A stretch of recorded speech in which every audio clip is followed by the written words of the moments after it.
Hi, ನಾನು ದೀಪಕ್. ನಿಮಗೆ ಗೊತ್ತಾ, 400 ವರ್ಷಗಳಿಂದ ಒಂದು ಶಾಪ ಈಗಲೂ ಚಾಲ್ತಿಯಲ್ಲಿದೆ ಅಂತ. ಅದನ್ನೇ ನಾನು ನಿಮಗೆ ಹೇಳಕ್ ಬಂದಿರೋದು. 1601ನೇ ಇಸ್ವಿ ಮೈಸೂರು ರಾಜರು ಶ್ರೀರಂಗಪಟ್ಟಣವನ್ನು ಆಕ್ರಮಿಸಿರುತ್ತಾರೆ. ಆ ಸಮಯದಲ್ಲಿ ವಿಜಯನಗರದ ರಾಜ್ಯಪಾಲರಾದಂಥ ತಿರುಮಲರಾಯರು ಹಾಗೂ ಅವರ ಪತ್ನಿ ಅಲುಮೇಲಮ್ಮನವರು ಶ್ರೀರಂಗಪಟ್ಟಣದ ವೈದ್ಯನಾಥೇಶ್ವರ ದೇವಾಲಯಕ್ಕೆ ಬರುತ್ತಾರೆ.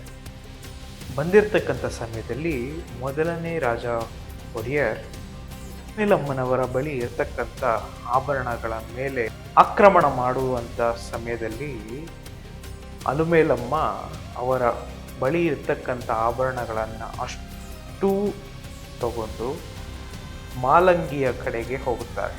ಮಾಲಂಗಿಯ ಕಡೆ ಹೋದಾಗ ಮಾಲಂಗಿಯ ಬಳಿ 3 ಶಾಪಗಳನ್ನು ಹಾಕುತ್ತಾರೆ. ತಲಕಾಡು ಮರಳಾಗಲಿ, ಮಾಲಂಗಿ ಮಡುವಾಗಲಿ, ಮೈಸೂರು ಅರಸರಿಗೆ ಮಕ್ಕಳಾಗದೆ ಹೋಗಲಿ ಅಂತ.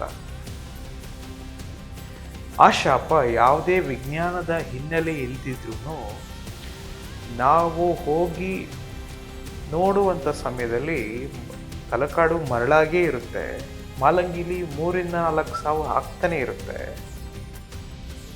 ಹಾಗೂ 3ನೇ ಶಾಪ ಮೈಸೂರು ಅರಸರಿಗೆ ಮಕ್ಕಳಾಗದೆ ಹೋಗಲಿ ಅಂತ.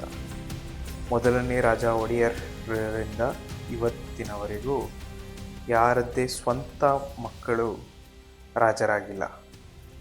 ಈ ಒಂದು ಅಲುಮೇಲಮ್ಮನ ಶಾಪ ಯಾವುದೇ ಲಿಪಿಯ ಮೇಲೆ ಅಥವಾ ಕಲ್ಲಿನ ಮೇಲೆ ಬರೆದಿಲ್ಲ.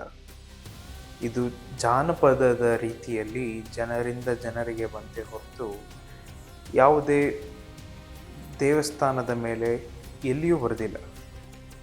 ಹಾಗಾಗಿ ಈ ಶಾಪ ನಿಜವೋ ಸುಳ್ಳೋ ಎಂಬುದು ನಿಮ್ಮ ಜ್ಞಾನಕ್ಕೆ ಬಿಟ್ಟಿದ್ದು.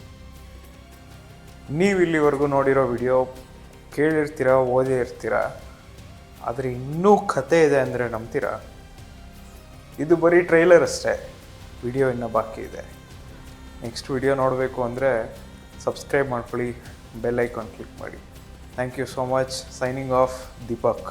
Thank you.